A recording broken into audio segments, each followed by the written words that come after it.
Último bloco do Antenados na Geral, a gente está falando um pouco sobre denominações, e nesse último bloco eu quero só estender um pouquinho, que a gente só tem 8 minutos, e eu quero ouvir a opinião também dos pastores sobre um assunto de manhã que até passei a tarde inteira debatendo ele, e está agora ainda no meu coração de querer falar um pouco ainda sobre ele. Deixa eu sair um pouco sobre as denominações, talvez, históricas e tradicionais, que nós falamos um pouquinho. Vamos um pouco talvez para o próximo degrau. Nós temos no Brasil, eu entendo assim, um fenômeno que não tem lugar nenhum no mundo, que a gente chama de neopentecostalismo. Quando vem gente de fora e eu explico eles, ninguém entende. Que é isso? Neopentecostalismo. E a gente tem, são as igrejas novas, oriundas, muitas de Nova Vida, ou de igrejas relativamente novas no Brasil, onde o seu fundador necessariamente está vivo, e é uma igreja, eu entendo assim a igreja neopentecostal, uma igreja personalista. Me diga uma que não é personalista. Todas as igrejas que a gente pode citar, a Universal é de Macedo, você não consegue desassociar. Mundial, Apóstolo Valdemiro, Sara Nossa Terra, Bispo Rodovalho, Renascer em Cristo, Apóstolo Estevão Hernandes, são igrejas personalistas construídas em cima da imagem de uma pessoa. E a minha pergunta é, quando esse cara for morrer e Deus levar ele, o que será dessas igrejas? Porque acho que todas as igrejas históricas e pentecostais já passaram pelo teste da prova do tempo, de a liderança mudou e a liderança nunca foi maior do que a igreja. O nome da igreja sempre foi maior do que a liderança. Já nas neopentecostais é um pouco diferente. A igreja está no nível do nome do seu líder, do seu fundador. E ela está na sua primeira geração. Quando vocês param para pensar nisso, o que vocês acham que pode acontecer? Talvez pode existir uma crise de identidade, uma vez que um líder vai embora. E agora? Quem é o próximo líder? Que é uma igreja muito personalista, construída em cima de um nome de uma pessoa. Quando isso acabar, o que se torna dessa igreja? Eu acho que é um perigo você pendurar toda uma instituição de pessoas em cima de uma pessoa humana. Eu acho que o grande sucesso da igreja de Jesus, que é espiritual, e eu digo não igreja de organização, mas igreja de organismo, o grande sucesso da igreja de organismo é que ela não está pendurada em cima de homens. Ela está edificada em cima de Jesus. Então, eu acredito que, há um tempo atrás, eu ouvi um pastor contando uma parábola. Uma parábola é uma história fictícia, dizendo que, quando chegar no céu, ele vai apresentar as ovelhas até Jesus e Jesus vai perguntar para ele assim, mas quem que você fez aí? Aí ele vai apresentar as pessoas e Jesus vai falar para ele assim, mas essas pessoas estão iguais a você? Elas pregam iguais a você, elas falam iguais a você, elas vestem iguais a você, não tem nada a ver comigo. Então, o que eu acredito que é um defeito em algumas igrejas que se fundam em cima de uma personalidade, é as pessoas se parecerem com o líder, e o perigo é o líder não se parecer com Jesus. E isso é muito preocupante, e é até polêmico, porque tem pessoas que não parecem nada com Jesus.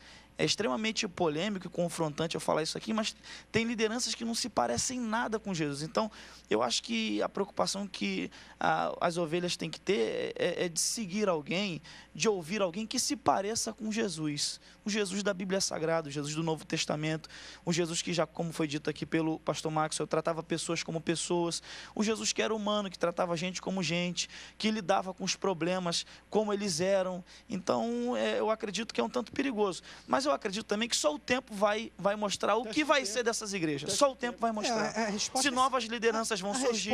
Isso é a sua primeira geração ainda, né? A resposta é o que está na Bíblia. Se a casa tivesse sido edificada sobre areia, como diz Mateus 7, vai vir um maremoto, terremoto, vendaval, vai desfazer. Se for sobre a rocha, vai permanecer. Eu vou dizer para vocês o que não me agrada nesses exemplos que vocês citaram. Eu não costumo falar mal das pessoas da Igreja Universal, porque são pessoas, a grande parte delas, pessoas que estão com boas intenções lá dentro, pessoas salvas, lavadas, remidas no sangue do Cordeiro. Então, jamais eu vou apontar a igreja, corpo de Cristo, porque é corpo de Cristo. Eu tenho uma restrição com relação a essas igrejas, não todas, algumas dessas, que elas são igrejas exclusivistas. Eu sou um tipo de pastor, até pela presidência de um conselho de pastores, que eu procuro unir todo mundo. Só que essas igrejas, você pode mandar 500 cartas para essas igrejas. Elas não aparecem. Elas ensinam, algumas delas, para os seus membros, que eles só devem visitar ou fazer intercâmbios com igrejas e pessoas da própria denominação. Então, peraí, mas que exclusivismo é esse? Que separação é essa? E isso é que eu costumo dizer, relacionado a esses tipos de movimentos. E outra coisa, Pelo amor de Deus, gente. Para você marcar para conversar com um pastor desses naipes, você precisa ficar 4, 5 meses numa fila e o cara rodeado de segurança para você poder conversar com o cara. Então, essas coisas eu questiono, eu falo, porque são coisas que saem, não é, da normalidade daquilo que é a igreja.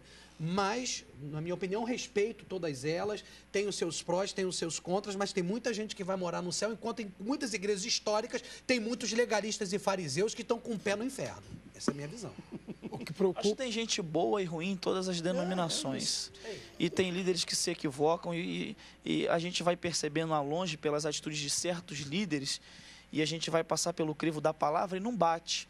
Mas, na verdade, só Deus sabe qual é a visão que o camarada está tendo.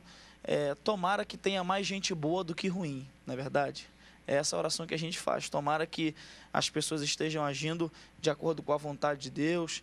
E a oração que a gente faz é isso. Às vezes a gente vai olhar para o panorama evangélico no Brasil e dá um susto.